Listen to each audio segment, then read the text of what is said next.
नमस्कार, बहुत बहुत स्वागत है आपका सुबह की पहली बहस बेरोक टॉक में और मैं आपके साथ पूजा राठौर शर्मा। तो बिहार विधानसभा चुनावों में एनडीए की जबरदस्त परफॉर्मेंस के बाद अब कई अहम बिंदुओं पर सस्पेंस बना हुआ है।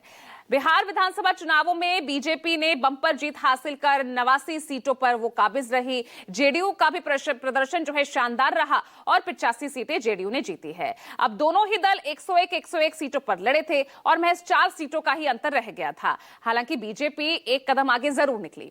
अब चुनावी नतीजों के बाद अब बारी आ जाती है बिहार कैबिनेट, बिहार सरकार की स्थिति क्या रहेगी। मसलन विधानसभा स्पीकर की बात करें या डिप्टी सीएम की बात करें, गृह मंत्रालय की बात हो या कैबिनेट मंत्रियों की, अब इन मुद्दों पर बीजेपी और जेडीयू के बीच गहन मंथन चल रहा है। पटना टू दिल्ली लगातार बैठकों का दौर है। बीजेपी स्पीकर पद को लेकर दावा करती दिखाई दे रही है तो गृह मंत्रालय को लेकर जेडीयू अड़ी है। लेकिन एक पद जो क्लियर है वो है सीएम पद का, यानी नीतीश कुमार। आज राज्यपाल आरिफ मोहम्मद खान को इस्तीफा सौंपने वाले हैं नीतीश कुमार और कल पटना के गांधी मैदान में 10वीं बार सीएम पद की शपथ लेते नीतीश कुमार नजर आएंगे। वहीं एक और खबर आई, सुबह सुबह जेडीयू और बीजेपी के विधायक दलों की अलग अलग भी बैठक होने वाली है और उसके बाद आज दोपहर 3 बजे एनडीए विधायक दलों की बैठक होगी। विधायक दल का नेता जाहिर तौर पर जो औपचारिक तौर पर ऐलान होना है नीतीश कुमार का, वो किया जाएगा। उधर जन सुराज के संस्थापक प्रशांत किशोर वो अपना एक बड़ा दावा करते नजर आ रहे हैं। उन्होंने नीतीश सरकार के महिलाओं को 2 लाख देने के वादे पर कहा कि अगर सरकार ने योजना का लाभ अगले 6 महीने में दे दिया तो वो राजनीति छोड़ देंगे। अब एक बार फिर उन्होंने यहां पर संन्यास की बात कही है, लेकिन इस बार जो दावा है वो कुछ और चीज को लेकर है। अब आज ये तमाम जो समीकरण है क्या बैठते नजर आएंगे, बिहार कैबिनेट की क्या तस्वीर हो सकती है, जन सुराज के दावों में कितना दम है, जमीन पर इसका कितना प्रभाव है, ये तमाम चीजें समझेंगे आगे। लेकिन फिलहाल किस तरह की राजनीतिक प्रतिक्रियाएं इस बीच सामने आई है, पहले वो सुनिए। नीतीश कुमार को अगर आज मुख्यमंत्री बना भी देंगे तो बीजेपी उन्हें 5 साल पूरे नहीं करने देगी। महाराष्ट्र में अगर वो पूरी पार्टी तोड़ सकते हैं तो 2-4 एमएलए को तोड़ना तो बच्चों का खेल है उनके लिए। इसलिए नीतीश कुमार से को मेरी एडवाइस है, आप बीजेपी के मुकाबले में बेहतर आदमी हैं, आपको चाहिए, आपके पास 85 सीटें हैं, 35 सीटें लालू यादव के साथ हैं, आप दोनों मिलकर 120 सीटें हो जाती हैं।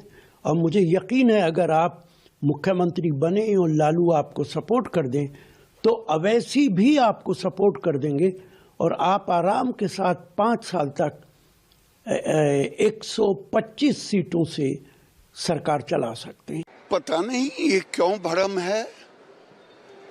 चीफ मिनिस्टर नीतीश कुमार के नेतृत्व में हम चुनाव लड़े, आगे भी नीतीश कुमार ही मुख्यमंत्री होंगे, लेकिन उसकी प्रक्रिया है। बीजेपी की अलग बैठक होगी, जदयू की अलग, एनडीए के सभी दलों की अलग अलग बैठकें होगी और मैं पूरा विश्वास के साथ कह रहा हूं कि नीतीश कुमार ही मुख्यमंत्री। वोटिंग से एक दिन पहले सारे के अकाउंट में 10-10 हजार रुपए 1 करोड़ से ज्यादा महिलाओं के अकाउंट में दिए जा रहे हैं और यह कहा जा रहा है कि सरकार बना दीजिए आप एनडीए का तो 2 लाख रुपए और आप लोगों को मिलेंगे। किस तरह चुनाव में चोरी की गई, धांधली किया गया, किस तरह पैसा दे करके वोट लिया गया या लोकतंत्र का गला घोटा गया। आरजेडी कांग्रेस जैसी पार्टियों को अब ईवीएम, निर्वाचन आयोग,